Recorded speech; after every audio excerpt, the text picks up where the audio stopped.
For those of you guys who don't know me, I'm Jake Fishman, Brad's second favorite child. But I usually don't do these things, but I know you guys were kind of probably sick of, Zach talking all the time, so wanted to change the pace. Really excited about this panel. It's very vague, marketing trends in 2023, so we have the autonomy to kind of take it where we want to go. Really grateful for this panel. Got an awesome crew. Let them start with introductions. Go ahead with Steven. Hey everybody, my name is Steven. Yeah, can you hear me? Okay. I'm the founder of That One Painter, which the last 2 years has been growing pretty quick. We're nearly at 90 units now in less than 2 years. And we also started a second brand called Garage Up, which is a total garage renovation franchise. We have our first 2 franchisees that signed yesterday.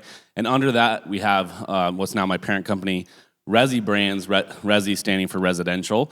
And we also have our own in-house marketing agency, everything from SEO to SEM and everything else, which we call Resi Creative. So. Hi everyone, I'm Abby Fogel. I'm the Vice President of Marketing and Brand Relations for Unleashed Brands. Unleashed Brands is a platform company made up of 6 youth enrichment brands serving moms and families. We have 800 franchisees and 1,300 open and in development locations.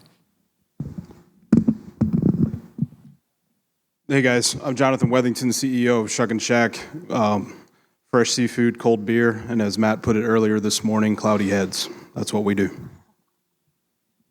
I'm Ashley Schuetz. I was not late. I gave fair warning I was running to the restroom, so sorry about that. Thanks. I am Zach rushed us. I appreciate it. It's all right, guys. I'm the CMO of Massage Heights. We're a membership-based massage and skincare franchise. Sweet. Sorry about that, Ashley. So first question I kind of wanted to kind of get across to everybody is, the marketing world is ever-changing. So, is there one marketing tactic that you guys are thinking about doing, have already started doing, that you're going to be putting into place soon? You can go ahead, start with you, Stephen. A new marketing tactic? Yeah, just like a new marketing tactic, this is a trend. So something that you're new that your team has thought about doing. Yeah, we're trying to post a ton of short form video content and then see what's performing best and then running ads on that. And we're seeing a lot of success with that. So we'll post 2 reels or shorts a day on each of our brands. The highest performing one that we take, and we're doing a 15-second version of it and running ads on it. And we're seeing a huge uptick in that right now in performance compared to when we were just building out ad campaigns. With a script in mind, we're just putting content out and seeing what people like the best. That's been working really well. Yeah, I really like that idea of short form videos. I think it's a really trendy thing right now, especially with the emergence of TikTok and all that stuff that, especially the consumer today, they don't really have a big attention span. So TikTok's kind of created that, and it's really important for brands to kind of go lean into that. So the rest of you guys, have you guys incorporated that into your marketing strategy? Yeah, I'll piggyback off of that. And just in the respect of using short form videos, also a lot of user generated content. So I know this group here in some of our prep calls, we also just really talked about brand authenticity. And so using that user generated content for both consumer marketing and fran dev marketing. I think today's consumer also, while they like the professional stock photography and those perfect images, they really do appreciate user generated content that's actually coming from consumers of your brands, franchise owners of your brand, so they can really see what it actually looks like. And so we incorporate a lot of user-generated content from both consumer side, whether we're getting videos, photos from families visiting our locations, and then also on the fran dev side. So while we're also producing, those professional, lovely testimonials, just getting your franchisee to do a quick video, day in the life, short form, and posting that to really see the true sides of your franchise ownership and your consumers, and showing that brand authenticity that we've talked about a lot, I think is really important. Yeah, and then I'll just piggyback off of that real quick. It's the same thing on user-generated content, but in so many different values. You talked about consumer and franchise development, but there's also recruitment as well. So the typical, average internet user who works, an average age working, is they spend 2.5 hours per day on social media. Not just the internet, but on social media. So if you take that with the 90% of consumers that trust a customer referral from someone they know or like, that's why influencers have become such a huge thing. But in addition to spending time and focus and money on the paid influencers, if you look at and reach out to your employees, but also I want to reach out to the local woman who lives in one of the communities who runs a PTA and runs a great local business during the day, because when she posts about us, if I give her a great visual or something experiential to show and capture online, well, then I'm reaching out to the other 100, 200 plus moms, PTA members, business owners within those communities that then see that, like that, and then go in after that customer referral. So you're getting brand content, which is great for us. You're increasing those impressions, you're increasing customer referrals, but then also you're generating those relationships and creating loyalty if you have someone who's also responsive to and engaging with the content that they're putting out there. And then the same thing goes for recruitment. If you are giving your employees something to talk about in a positive way, and they go out and share with people who are following them, you're ultimately getting in front of similar people. And if they're good employees, we want to attract as much as we can on them. So we're just continuing to attract like-minded customers. And for us, it's there on the therapist side, but employees that could potentially just help grow our business all around. That was really good. Yeah.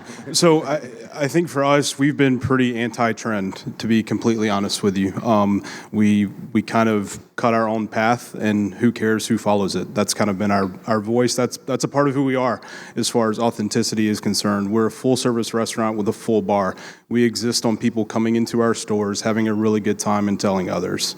And I think in the last 3 years, one of the biggest changes that we have made is we're trying to capture that anecdotal evidence and then use it as a part of short form video, as a part of testimonials, or whatever else we want to do, and making sure that our customer base, who we haven't reached yet, wants to be a part of it.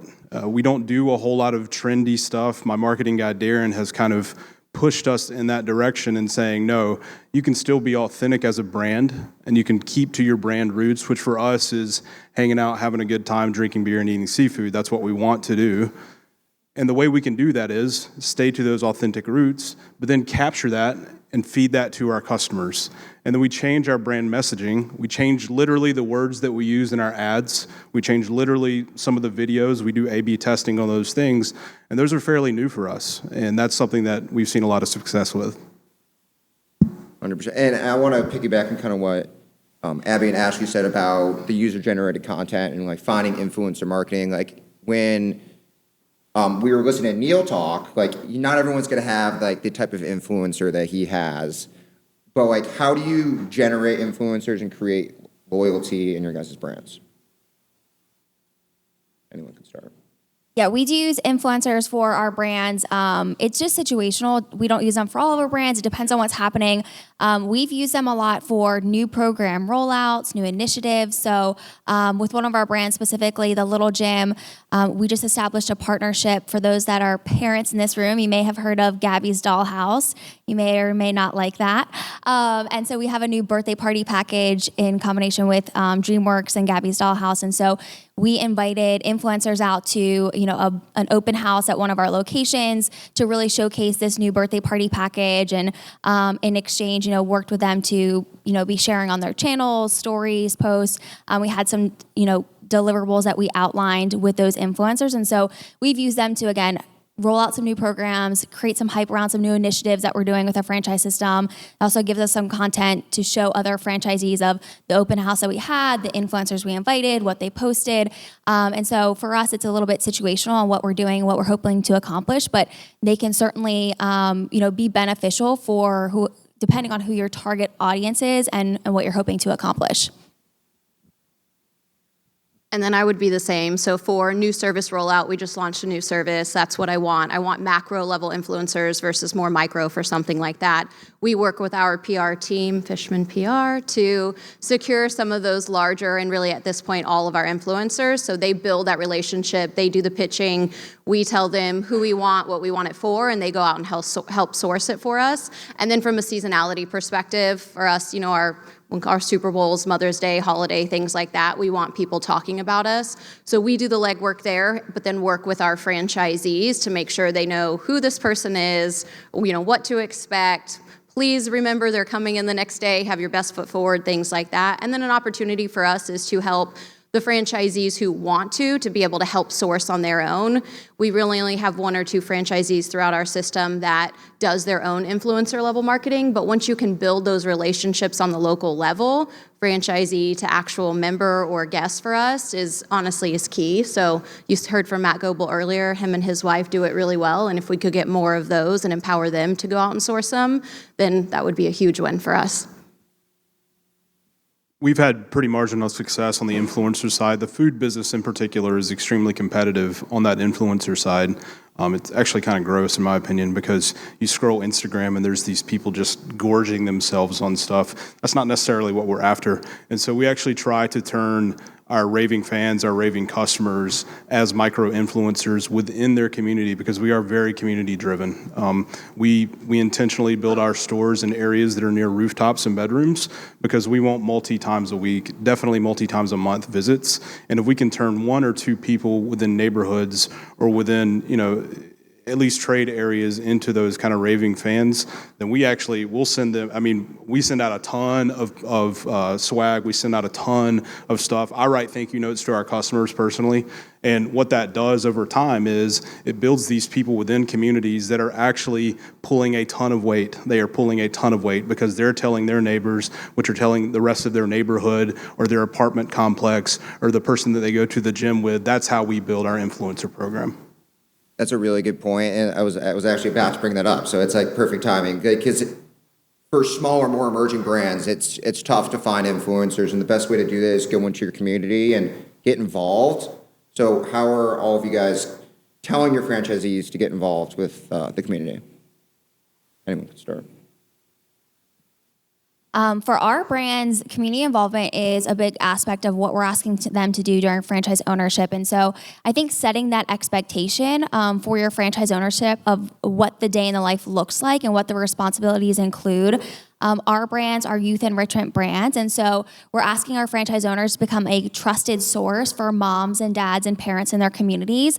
And so building those relationships with other businesses, schools, similar programs in their area are very important. And so we set that expectation with them throughout the discovery process and then through their training that it is an expectation that you become a trusted source in your community and that you are actively building those relationships and maintaining them. Families want a trusted source that they bring their child to because we are, being trusted with their prized possession, their children.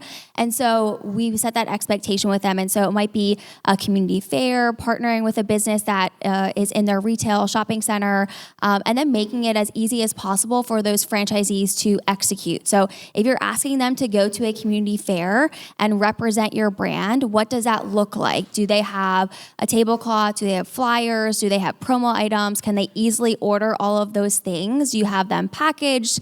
And so thinking about all those things, if you're asking your franchisee to go represent your brand, making it as easy as possible for them to do so and to follow your marketing standards. And so we've got marketing playbooks as far as what that looks like, talking points, and then points them to, this is what your table setup should look like. Obviously, it varies, per the space that you have and where you're at. But, this is what it should look like when you're representing the brand. This is what your employees should wear. This is their talking point. So again, we set the expectation that they should be very involved in their community and then try to make it as easy as possible for them to be active in their communities.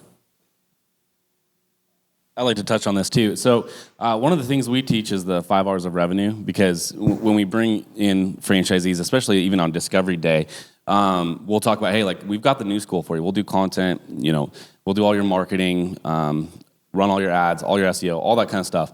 But then there's also the old school. The old school methods still work in marketing, which is, more grassroots, getting out there, being with the community, representing the brand in that way. And so we call it the 5 hours of revenue, which are things like referrals, repeat business, realtors, a couple others. I'm blanking at the moment. But what we tell them is, like, to summarize it, you need to become the politician of paint. Like, you're out in the field at every networking and event that you can possibly go to, branded, wearing the hat, wearing the polo, and we have a whole bunch of elevator pitches for them on every single one of our 18 services, multiple versions that they could use. And for example, we had a franchisee, one of our top performing franchisees, one of my personal favorites, and he kind of emailed me. He's like, "Hey, dude, my marketing is like severely underperforming." I looked into it. He was right. Like, cost per estimate, cost per lead was the highest out of every single location. And yet he's still one of my top performing guys. So I jumped on a call with him, and I was like, well, all right, I'm going to do everything I can to fix this for you. I'm going to get the entire marketing team full focus on you this week. Like, you're our number one priority. But let's just talk about the 5 R's. What are you doing to generate revenue yourself this last month? And he goes, dude, I've been to 16 ribbon cuttings in the last 3 weeks. And I was like, that's why you're top performing. It's not just like, oh, the marketing sucks, I'm going to just sit here and be depressed that, the business is failing. No, he's out at every single event in San Antonio, Texas, representing the brand.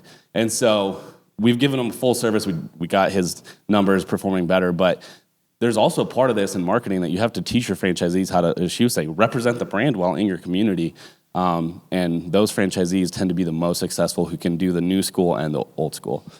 Yeah, amen to that. That's like straight in our wheelhouse. It's you've got to get people involved. We try to make it as practical as possible for our franchisees. We don't have any expectation they're going to be expert marketers, because they are not. We want them to be good restaurant operators, which means talking to people and making sure the food and beverage is consistent.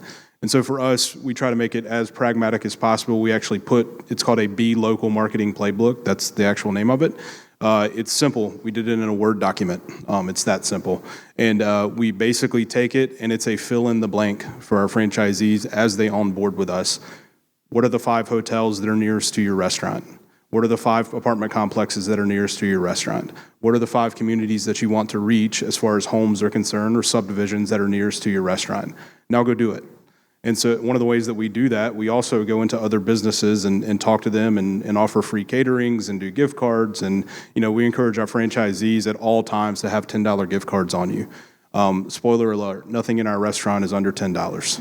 So when someone comes in, they're subsidizing part of that cost. The only loss to us is that percentage of that $10 that's food costs, which may be $3 or $4. And so for us, the more we can do all the time, the harder we can hit it all the time and be consistent with it. We've seen a lot of success.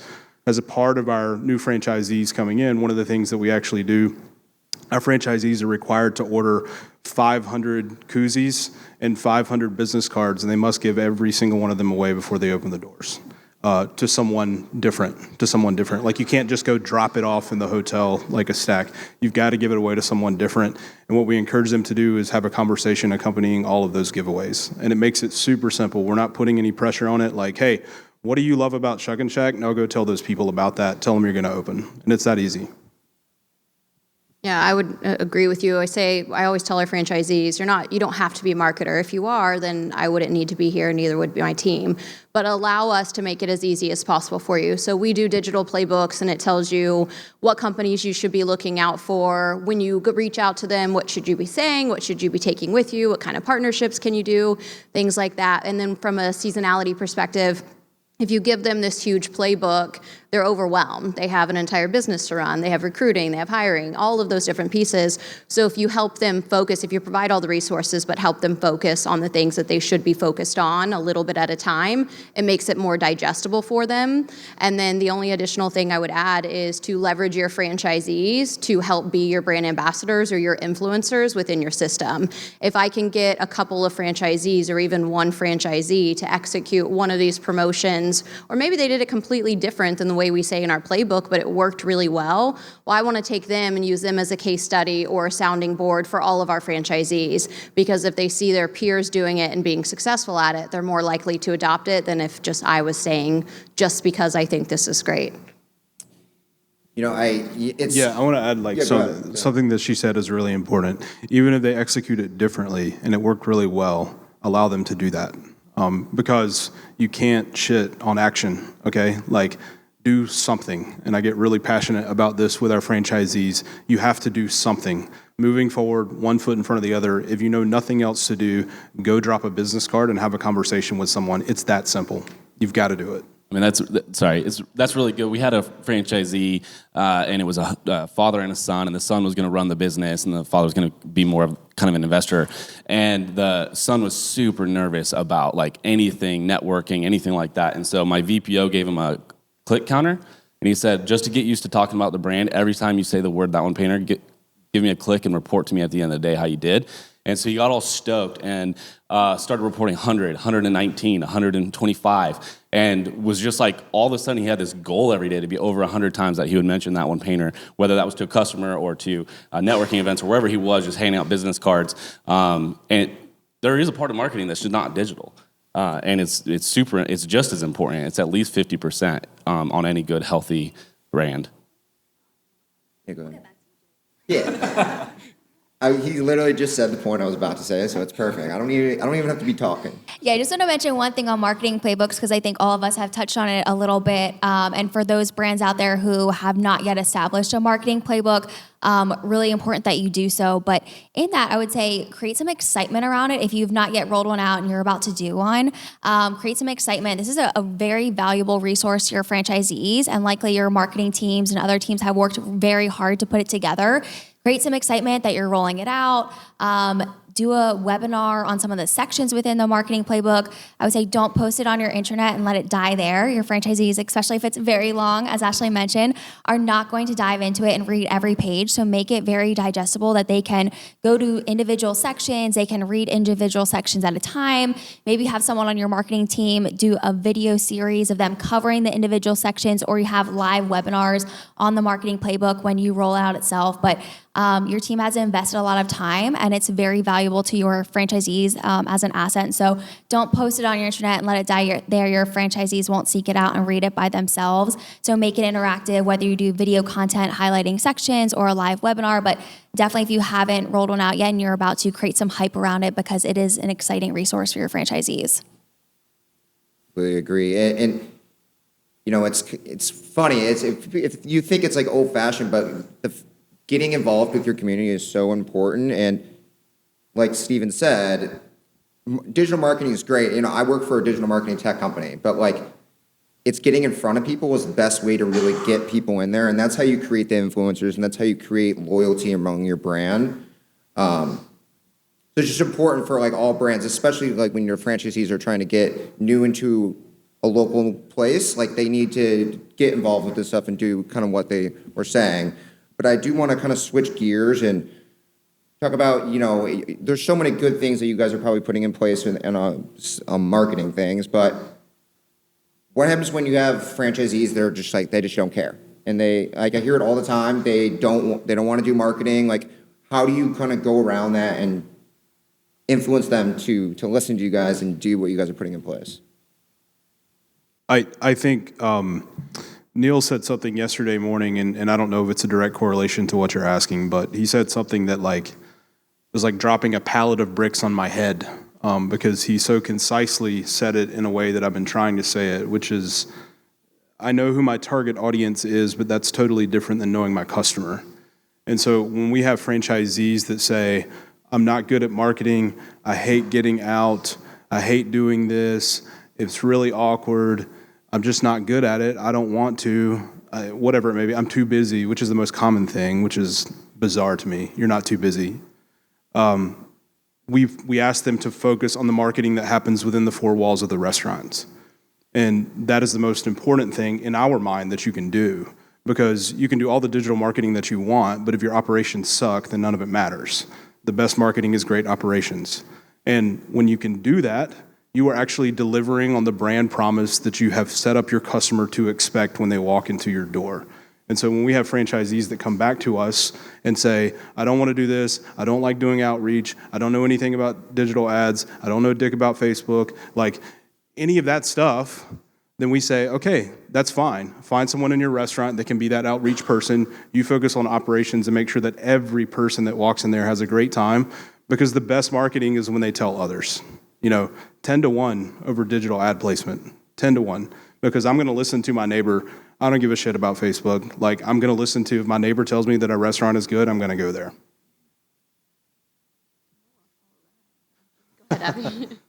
Yeah, on those lines, I would say look for those in your system who are doing it well and having success and spotlighting them. I think Ashley touched on this earlier, but look for those early adopters. And so if you have system-wide calls or town halls, maybe you ask that franchisee to come on and share their experience. What are they doing in their local market that's working? Maybe it is what you wrote in your playbook. And to Jonathan's point, maybe it's not. Maybe they have found something that has really worked for their brand in their local market that you can endorse as a franchisor. And so we all know in this room that franchisees like to listen to their peers. And sometimes you can say the same thing at the franchisor level that the franchisee is saying to each other, but they will listen to the franchisee instead of you. And so I would say spotlighting those in your system who are doing it well and having success. We also have marketing committees for all of our brands, and those are great early adopters that are buying into our programs. We often ask for their feedback on new programs and also use them as testers. So if we're rolling out a new digital product, they can be the first in our kind of test pilot. We will get feedback from them. And then once they are bought in, also, they will tell their other franchisees their experience with the test and how it worked. And they can also share their excitement. And so we look for those, to spotlight our franchisees that are having success with marketing and doing it well. And then also our marketing committees to help our franchisees get on board with things that they may not fully understand, they may not fully know, or they're just kind of like, marketing is not working. I agree. Having an FAC is probably the most important thing to put anything into place. I mean, like you said, they're going to listen. A lot of times they don't want to listen to you as the corporate team. They're going to listen to their peers. And they can show, the franchisees can show, it's like, okay, like, these are my numbers when I started, and like, these are what they are now. So like, it's just like really important to have franchisees to be advocates for the brand. Yeah, and it's all about how you say things. Like, one of the things that our marketing team does, and we're trying to get our entire team to use this language, is we never say marketing spend. We say marketing investment. And sometimes I'll even mess up and say, how much did you spend? And like one of my account managers, he was like, investment. Like, how much did you invest this month? And it's like just that mentality of like, are you still, like, you invested in the business when you started, like that was item 7, right? But are you still investing in your business to grow it versus how much am I spending? So instead of thinking it as an expense in the business, marketing is an investment in the business. And I think when you help franchisees understand that, which they often don't in the beginning, and then to the point of just using those other franchisees who do get it, because one of ours, he's our highest performing franchisee. A lot of people, I just want to be like that guy, and I'll say, but do you know what he spends? Or sorry, see, I just messed up. Do you know what he invests in marketing every month? And show them the data, and I'll pull that report for them, and it helps them understand, okay, that's why he's at that level. Well, and I think we've all had the conversations of franchisees telling us, well, that works for so-and-so because he's over there, or he has a great location, but in Chattanooga, Tennessee, that's not what you do. So it's really, you can overcome so much by just a conversation. We all have the same objectives in mind, the same goals, but then let's figure out how to make it work. If you don't think what number 1, 2, 3, 4, and 5 top performers are doing will work for you, then what will work? What can we help you do? And maybe it is something completely different than we've had in the playbook. And maybe they do it and it's incredible, or maybe they don't and they learn that they should try it a different way. But I think that you can overcome so much by just having a conversation, and on the franchisor side, being open to, as you had said, just because they did it different doesn't mean that it's wrong, and then allowing, not only as a franchisor, but franchisees to learn from those. Maybe they were mistakes and failures, or maybe they were going to be best practices that we'll continue talking about for 10 years down the road. Spend money to make money. So I want to, probably the trendiest thing I know it's talked about all the time. I want to talk about AI. I had a conversation with Steven, and I know, like, ChatGPT is like, yeah, it's one thing, but there's so many other things with AI. I'd like to hear from you, Steven, on kind of what your team is doing, because it sounds like you guys are incorporating AI with a lot of things. So just love to hear your... Yeah, I mean, we're still like in the testing phase. Like, anything that we can test AI on right now, we're testing it on, whether that's ads or content writing or all of the above, SEO.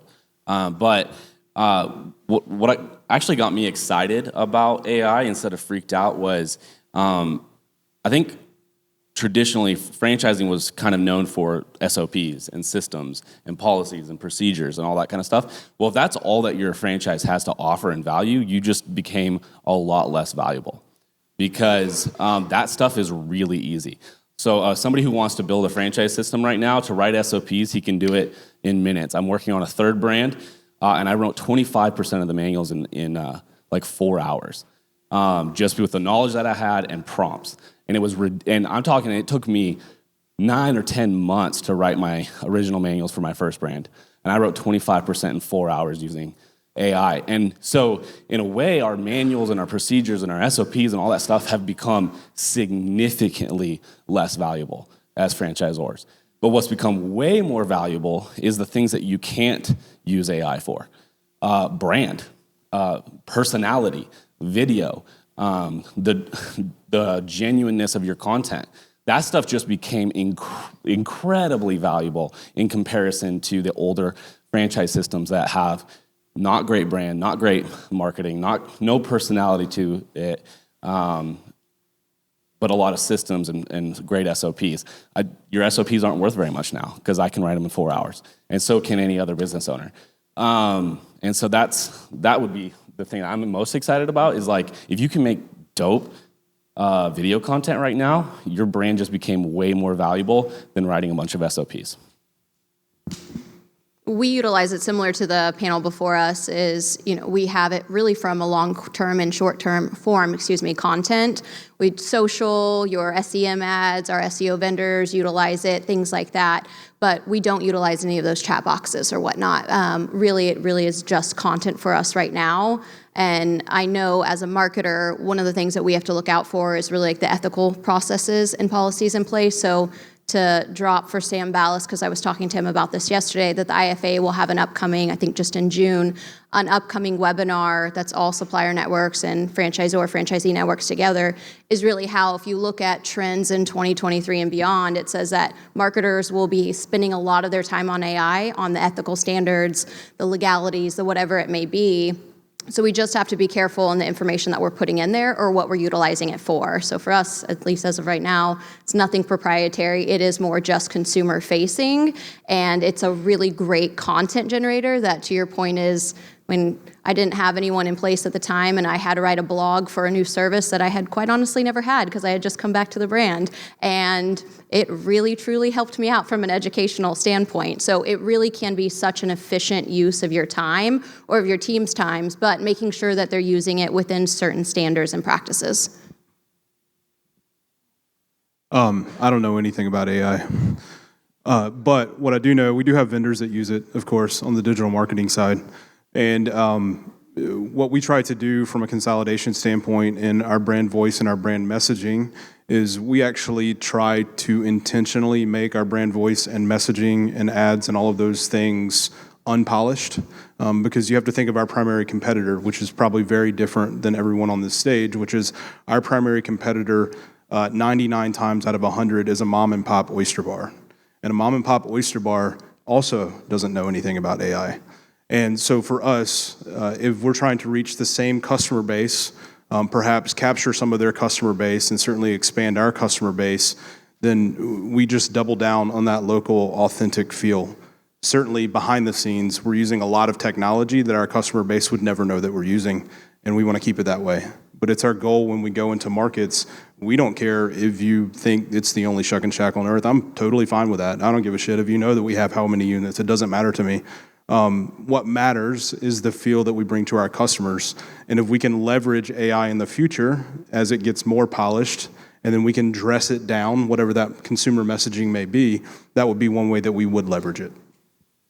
And it's important to, AI is great, but it helps you distribute content at masses, but it's important to have that consistent messaging and kind of go to your brand standards, because it can be really easy. And I've used ChatGPT all the time, but you have to go in there and make sure it's they're not using everything perfect. They use Wikipedia is pretty much what they use. So it's important to make sure that it's kind of what your goal is. Yeah, I was going to piggyback of what Ashley said. We use AI for some content building, brainstorming, and things like that. But also Jake's point, you do have to go in and finesse it and make sure it sounds like your brand. It's going to resonate with your target audiences. I will say that the one thing that ChatGPT knows about franchising is that franchisors provide support, because every blog that they write ends with franchisors provide support. So you have to go in and definitely tweak it to make sure it sounds like your brand and it will reach your target audience and really resonate with them. But it is good for brainstorming. You know, if you're a creative team, your marketing team, you know, they're having writer's block, they need to go in there, write some prompts, see what it puts out. But yeah, as far as content, we use it as a starting point, but go in and finesse and make sure that it makes sense and it feels and sounds like our brand. Absolutely. Like if you're keeping the in conclusion, like that's the first dead giveaway that used it, right? So, but it does work. For example, our Fran Dev team has been sending a bunch of emails out to FranServe. We use ChatGPT to write an email and create a catchy subject line. It got a 15 times higher response rate to that email to our FranServe consultants than all the previous emails we had sent. So does it work? Yeah, like it works. Now, it's not going to say that it works every time. Maybe we got lucky on that one, but it just happens that one email that we sent out to our consultants that was written by AI performed 15 times higher. So, I want to switch gears to Fran Dev. I think it's a topic that I feel like there's not one perfect solution. It's not a one size fits all. You guys are all different. Various brands, so it's like would love to hear kind of your guys' approach. A lot of what's been talked about is not growing too fast, finding the right franchisees. So like, what do you guys do to research who your ideal franchise owner should be, and like what would you suggest to like emerging brands out there that are trying to dive into the scene? I can take that. I'm definitely the smallest brand up here. We've grown about 3 units a year for the last 7 years, and so we're still very small. What we have learned is that your first franchisees have to be exceptional validators, or you will fail. They have to tell other people about it. They have to be comfortable kind of being that in that innovator role, and they have to understand that they're going to make mistakes, and you as a franchisor are going to make mistakes. And so on our side, we are looking for grit as the number one characteristic of franchisees that come into our system. The restaurant business in particular, especially on the full service side, is like getting hit in the face every day, 363 days a year in our case. And so we've got to make sure that the franchisees that we're bringing into our system understand that. They have that expectation. This is not easy. I actually asked them at Discovery Day, what the hell are you doing? Like, what are you thinking? Why are you even here? Because it's important that they know that it's going to be difficult. This is not a passive investment. Our industry is not a passive investment. It certainly can be with a multi-unit operator, which is an entirely different profile than a single-unit operator. But on our side, the number one quality we're looking for is grit. And so we ask tough questions. We ask really tough questions. What's the hardest thing you've done in your life? Tell me about that time. What's a time you were challenged and you failed? We're asking real life questions because not only do we expect our franchisees to be good operators when they open, but prior to that, the build-out process for some people, especially in the last 3 years, is brutal. It's tough, and you can't get to the end of that line and be exhausted. That's the starting point. So we're very, I don't know if the word is holistic or humanistic there, but we're certainly very practical in our recruitment process. Of course, we run all the digital ads like everybody else does. I'm not going to talk about that bullshit, but we're looking at people and who they are and what makes up those people. I'm not going to talk about that bullshit, so I'll have to change it up. No, I love it. We do. I mean, so we work with an FSO. We just recently signed with them. We've had slower growth over the last handful of years, but what we've been able to do is really focus on the health of our franchise units. So now that we are essentially going to market with the broker networks and really pushing a focus on franchise development, we now have the strongest AUV and highest revenue that we've had as a company in our 19-year history. So we did the work to make sure that we were taking care of our franchisees, as you're talking about, because they have to be great validators. and that we had strong unit economics and really any other competitive differentiator, because when we have someone that sits down at Discovery Day for us, we are not the only conversation that they are having or either have had. They essentially know that they want to make some sort of investment. For us, it's typically within the health and wellness space, and then now we need to sell them on why it's us. So we do franchise service organization, Frandevco, but then we also are in charge of our own organic marketing efforts, and I think it's kind of really what you talked about, Jonathan, is it's bringing in the right people. They're going to help validate, they're going to help perform, they're open to conversation, they're collaborative, but it really sets you up. So Jake, to your question of like, what would you recommend to emerging franchisors? It's essentially there's a portion, I'm sure, of you that might be a little in desperation as you're wanting to grow really quickly, but it is so important that you bring on the right people to your team, because for at least 10 years initially, they're a part of your team, and it's a lot of work if you want to get them out, so you want to make that relationship work. It's not an easy decision on either end. It's a huge investment for them, and you really have to focus on bringing in the right people to that team. Yeah, you're having franchisees be advocates is super important. Zach's actually LinkedIn post of like last week when he was after MUFC, I thought it was very strong, because you can spend as much money as you want, have all the good giveaways, but it doesn't matter. Having the brands that, like you said, the brands that had franchisees there and we're telling them their story, that's people who are the most successful. How are you guys getting your guys' franchisees involved? Like, would you bring them to conferences? Like, do you suggest that to people? I knew you were going to say something before. Yeah. So we do a couple interesting things here. One of the things that we do, first of all, we call our Discovery Days launch days, and we actually have one once a year ahead of our annual franchisee conference. So we're actually inviting candidates to get a peek behind the curtain of what life is like as an Unleashed Brands franchisees. And so they don't have access to the whole thing. That would be a little reckless, but we do invite them to come in early. We have our launch day event, which is very similar to Discovery Day, presentations, meet our executive teams, and then they are allowed to stay and experience some of our conference content. And we love to host and celebrate our franchisees at that annual convention. And so it's a social event, it's a celebration, and they do have free reign. They can talk to franchisees, so there's a little bit of risk involved there that they could network with whoever they'd like, but they do truly get to see, what the annual conference is like, what our culture is like, how our franchisees interact with each other. And so that's one of the ways that, we allow our candidates to get a peek behind the curtain at that annual conference, having that Discovery Day ahead of that and then inviting them to portions. But I have seen some brands have some great success with having the franchisee validators at their trade show booths. I don't know if anyone on this panel has done that specifically. We haven't, but certainly think that's interesting. And like I said, we do our Discovery Day ahead of that. So for those that have those annual conventions, something that you may want to explore. We've done trade shows at multi-unit franchising conference. We've had some with us. Matt Goebel is our multi-unit franchisee who spoke here yesterday. So in terms of getting them in front of audiences, that is what we try. They have to have a certain personality, especially as you're standing there on the multi-unit trade show floor and there's hundreds of people all day, every day for 2 or 3 days. But so we've learned as we go, and not everyone is as open to that as we would have hoped, but that's definitely something to revisit. But I think, Abby, your point earlier about franchisees' testimonials, and we were talking about short form videos, as much as we can. Same thing with franchisee to franchisee when we were talking about local store marketing efforts. If they can put themselves in one of their peers' shoes, if they can see someone who is like them or relatable to them talking about how this was a great decision for their business, well, then they are more likely to do it, in addition to obviously all of the other things that come within the franchise development process. Yeah, one of the things I will say that I forgot to mention is we also, for all of our brands, do monthly validation calls. And so it's not always a franchisee. It rotates monthly. So it could be a brand president. It could be a vice president of operations.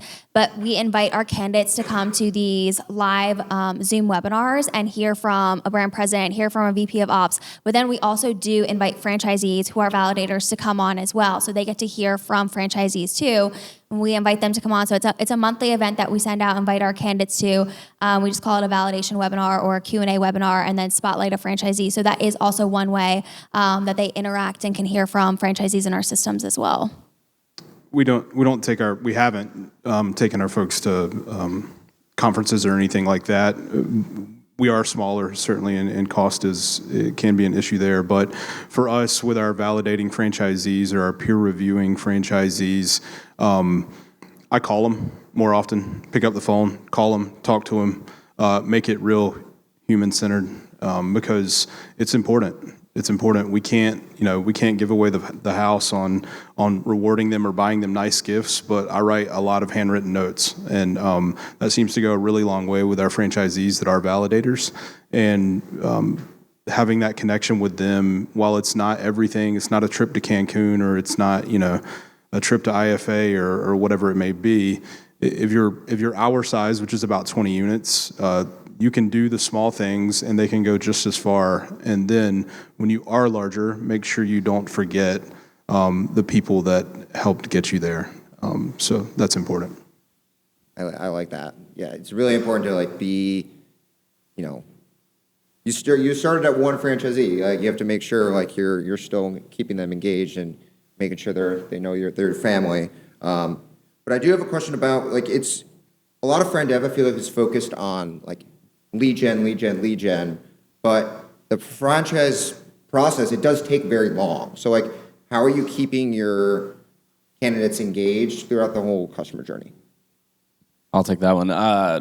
Okay, so we make a ton of content, right? Mm-hmm. And I had to remind my marketing team, especially the guys that make the content for me, that we're not doing this to go viral, because they'll get disappointed sometimes with the views on some of the videos that they spent hours of hard work on, and they're artists, and so they want to see it more people see this, and I'm like, dude, it's a really boring video about industrial paint. It's not gonna go viral.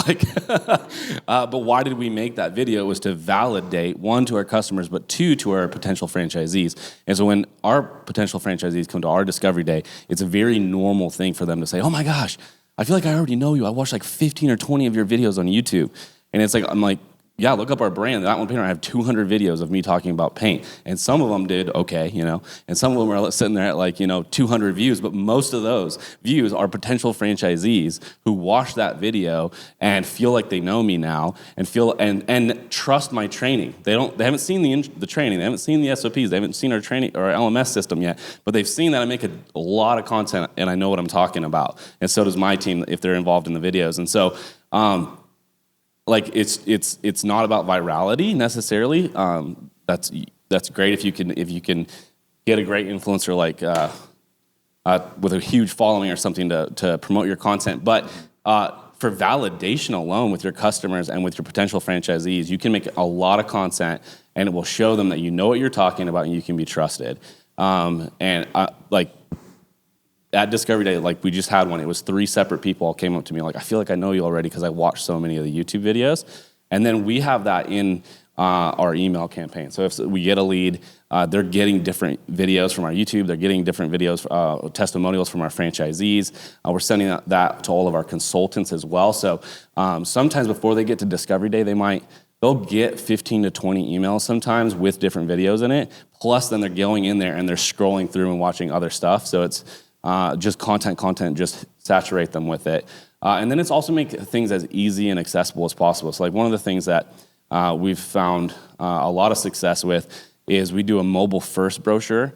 So it's just, because every brochure I've seen, they're all PDFs attached to an email. Ours is a link and you open it up from a text message or whatever, and it's you can just swipe through, and it's a mobile first brochure with videos and everything in it. And that does really, really well. Yeah. I mean, you're creating content, it's not for it to go viral. You did it for the reason to help find franchisees, and if those are the only people watching it, then you did your job. I like that approach. The content is huge, and I was super anti-content for a long time. I'm an operator at heart, and I don't really care if people know what we do. I just want to serve them good food and good beverage. But creating the content around that is critical. It's critical, and that has been one of the things where we've seen, from a lead flow standpoint, our lead flow took off. Whenever we started doing day in the life, here's what it's actually like to run a restaurant and bar. Here's the real thing about it. And then also, when you have your day off, these are what our franchisees are doing, and capturing that content on video. It's been humongous for what we're doing. And then on us, on the non-traditional marketing side, anything that we can do to make it seem like we're a fun brand and to communicate that messaging to potential franchisees, you're just you're fishing in a different pond. It no longer becomes, am I going to choose one of these 16 burger places? It becomes, I want that one. And it's because they're doing that. And so that's the people that we're after. Yeah, piggybacking off the content, I was saying having very intentional content for every step of your discovery process. So we have an 8-step discovery process, and much like we have described here on the panel, just having those drip campaigns set up. That way your candidates at step 2, and they're getting content that's relevant to the step that they're in. They're not getting information about something that happened a couple weeks ago or a conversation that happened a couple weeks ago with a recruiter. It's very relevant to what's happening and the stage that they're in today. So making sure that you've got that planned out and those triggers set up accordingly. And again, at our discovery day, we try to make that experience, much like being a franchisee of our system, celebrating them, making sure we're having fun. Also making sure our team really shows their best effort and hosts them as well. So with our Discovery Day, we've got some fun brands. So those of you who know Urban Air Adventure Park, that's one of our most fun brands for Discovery Day. We get all of our candidates on go-karts. Our team is also on the go-karts too. So we're not like awkwardly standing on the side as a corporate team watching the candidates race each other. We're getting in there as well, make it a fun, friendly competition and making it really seem like, we're one team all together. And so I think the best way you can host your candidates during those Discovery Days and really showing off your brand, showing off your culture, making it be a culture that they want to be a part of, a team that they want to be a part of, getting to know your team, whether it be the CEO, the brand president, all the way down to a coordinator role is really important. But content is very important, having that intentionally set up during your discovery process. And then having, after our Discovery Day, we send them a little recap with some photos and things like that. So they maybe are going home on the plane, or maybe they're already home, but that excitement of the day is still there, and they've got some photos to show their family members of, look at me zipping around the go-kart, and look at me riding the Sky Rider, and how much fun I had at that event. And so keeping that excitement all the way from step 1 until they sign that franchise agreement is really important. Let them win. Yeah. No, we don't let them win. We do take it up a notch to the speed level 4, which you don't get in a normal park. And I will say some of our recruiters, because they do this every month, are very good, and they don't let them win. There's been some tires flying off at Discovery Days. It gets competitive. It's intense. I'll put you down for the next one. Yeah, I kind of want to do that. That sounds pretty fun. So before we go into questions, I just wanted to kind of round this out. And, everyone has the good stories, but I kind of want to hear from something that you tried in marketing that didn't work. Unless you guys are all perfect.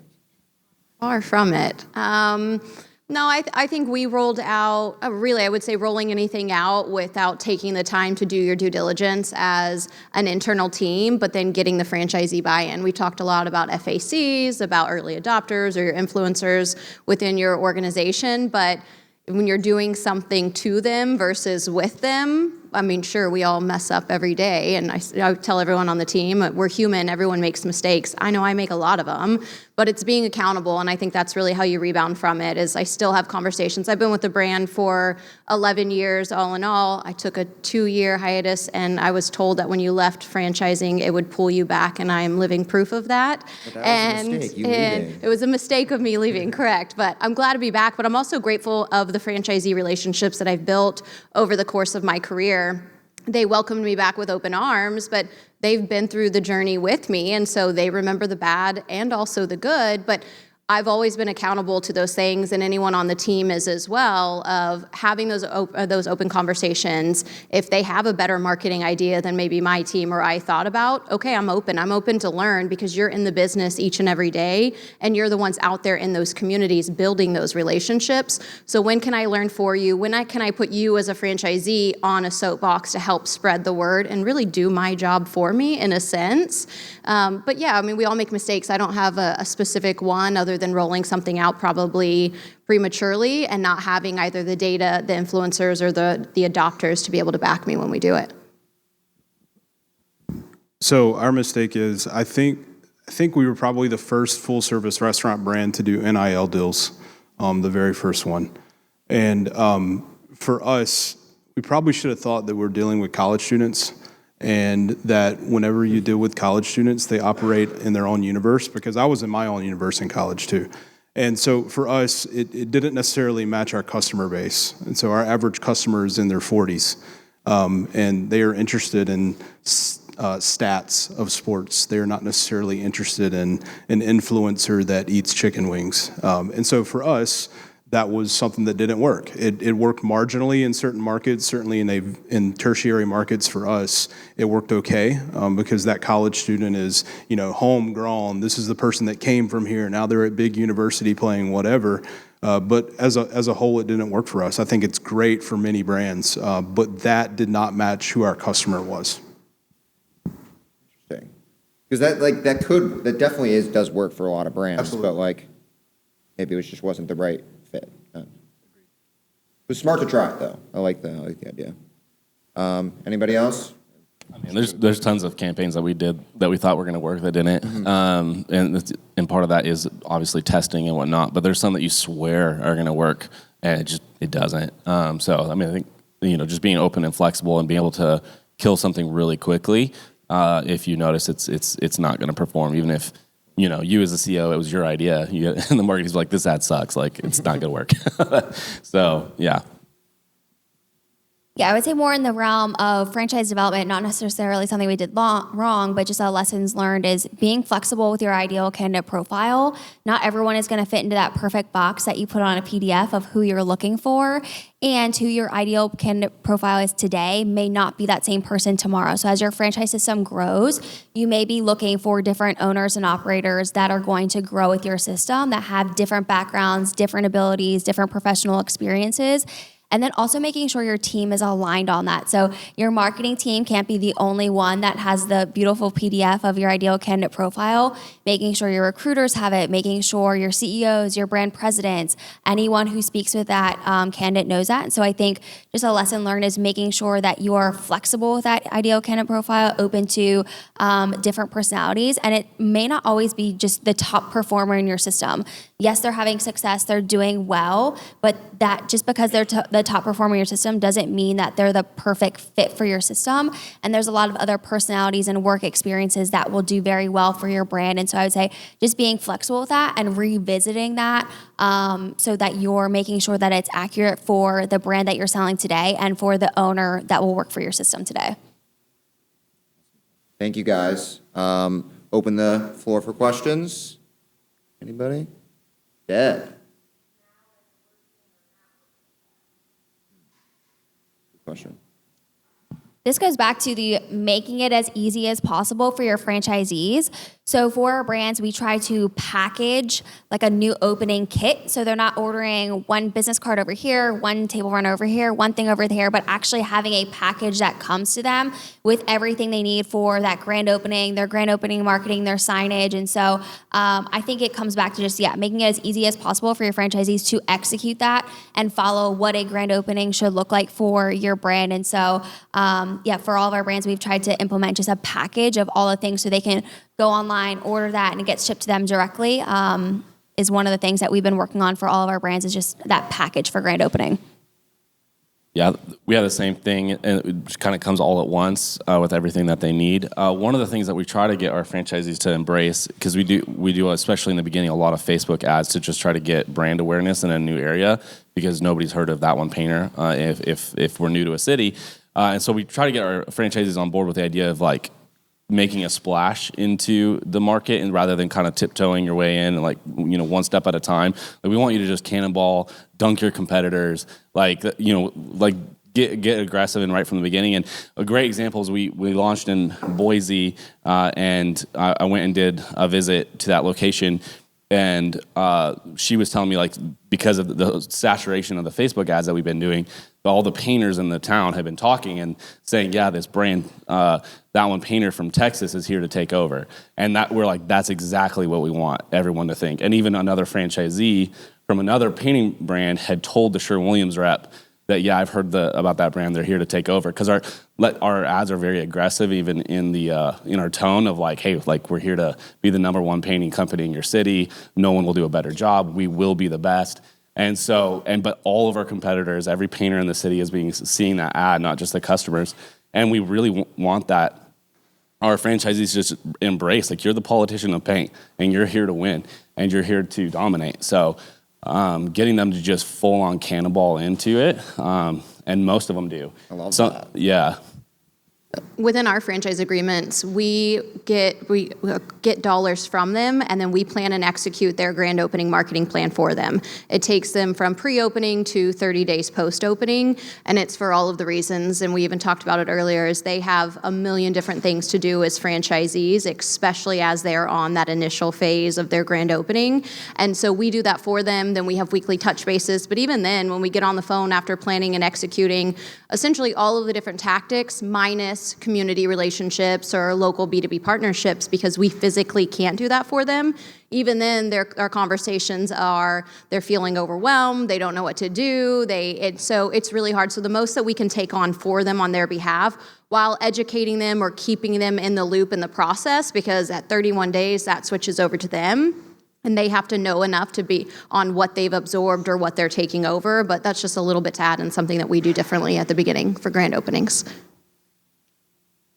Amen. It's the last question. Dad said one more question. So. I got two. All right.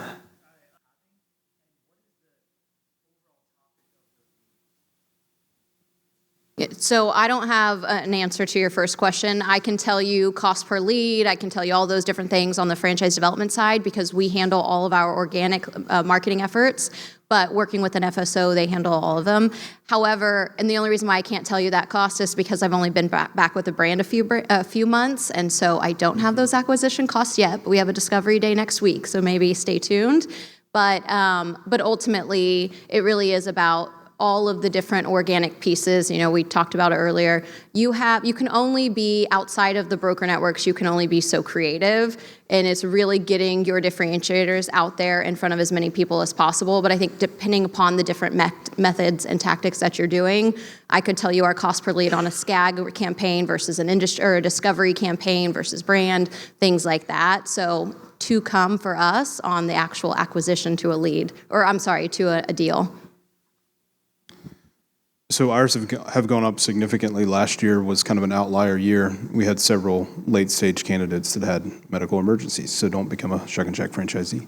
But so in 2020, I believe our acquisition cost for a new franchisee coming in, if that's what you're referring to, is about $5,900. That went up in 21 to about $8,900, and then it went up again in 22. That's where we are. What was your second question? Yeah. Yes, got it. Sure. So it's both a guided and a self-guided process, meaning we're giving them video content that they must watch. We're giving them things that they must fill out. There's about 6 steps prior to them coming to Discovery Day. And the final 2 of those steps are a validation call or a peer review call with the current franchisee, and then an executive call with me. And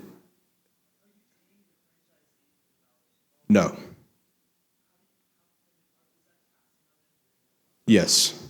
Especially if you're sending it to the same people. We're in a smaller system. So, out of our 13 franchisees, I would say 10 of them validate really well. But even then, based upon our lead flow, we're not steering by any stretch of the imagination. But if I have a veteran who comes from the Air Force, whose wife is a civilian, I'm going to match it up with someone in my system that has that very similar profile. And sometimes it just happens more often than not. I would say there's about 6 steps. I mean, the overall sales process can vary, though. I mean, we've had people go through the sales process from being disclosed and first submitting a lead form to signing a franchise agreement in 42 days.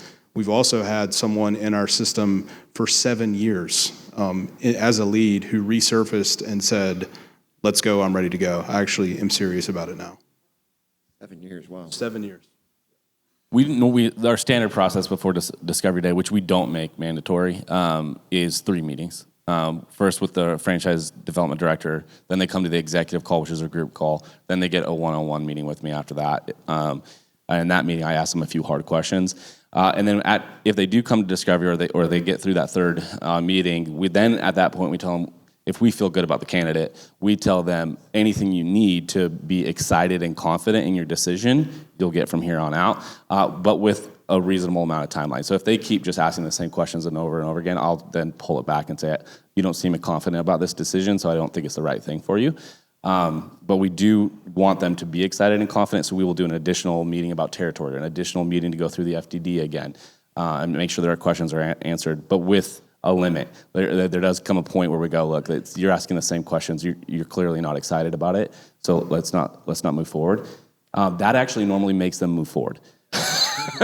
Pulling it away, people actually fight harder when they are afraid of losing something than they will to attain something. And so if they feel like they're about to lose it, it's actually to your advantage if you do want to close that deal, but they're just, waffling between what they want to do, pull it away. And I every time I've done that, they get apologetic, whatever, and normally want to move forward. And sometimes we still say no, but yeah. I'm not on call one. Sometimes they'll do a second introductory call if maybe there was a time problem or something like that. But I'm on the executive call every time, and that's normally we'll have 4 to 10 people on that call every week. The first part is to answer questions about the FDD. The second part is to answer questions about the system, and then I wouldn't really ask them many questions in that meeting. It's more to get their questions answered, and then the next meeting I ask them more questions. And the thing that for me, there are 2 values as a company is excellence and kindness. And if they're not going to work with excellence and they're not going to be kind, we don't want them as a franchisee. So ask them questions like, hey, if the call center or appointment center messes up your schedule, how will you interact? And so it's things like that. And you can see a lot, if you get upset, what type of language would you or wouldn't you use historically, and things like that. Because if they're not going to be excellent and they're not going to be kind, we don't want them in our system. Awesome. Well, thank you so much, guys. You guys killed it. Give them a round of applause.